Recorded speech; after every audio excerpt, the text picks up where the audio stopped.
ఒకరు కొరికినా లేకపోతే సగం తిన్న ఆహారం తినొద్దు, దగ్గర బంధువు అయినా కూడా అలా చేయొద్దు అని మన తల్లిదండ్రులు చెప్పేవారు గుర్తుందా? అప్పుడు అది కేవలం శుభ్రత లేదా క్రమశిక్షణ కోసం చెప్తున్నారని మనం అనుకున్నాం.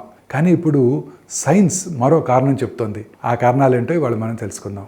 ఇటీవల పరిశోధనలు ఏం చెప్తున్నాయంటే, కుటుంబంలో లేదా దగ్గర వాళ్ళ మధ్య ఆహారం పంచుకోవటం, ఒకే కంచం స్పూన్ వాడటం, దగ్గరగా ఉండటం వల్ల పేగుల్లో ఉండే మంచి చెడు బ్యాక్టీరియాలు ఒకరి నుంచి మరొకరికి బదిలీ అవుతాయి.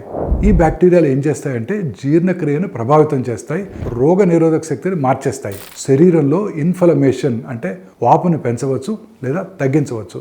అందుకే కుటుంబంలో అందరికీ ఒకే రకమైన ఆరోగ్య సమస్యలు, ఉదాహరణకి అలర్జీలు, బరువు సమస్యలు వచ్చే అవకాశం ఉంటుంది. ఇది జన్యువుల వల్ల మాత్రమే కాదు, ఈ బ్యాక్టీరియా పంచుకోవడం వల్ల కూడా. సామాజిక సంబంధాలు మానేయాలని కాదు, కానీ పేగుల్లో ఉండే మంచి చెడు బ్యాక్టీరియాల సమతుల్యం కాపాడుకోవడానికి మంచి శుభ్రత పాటించాలి. అందరూ కూడా వేర్వేరు ప్లేట్లు, స్పూన్స్ వాడుతూ ఉండాలి.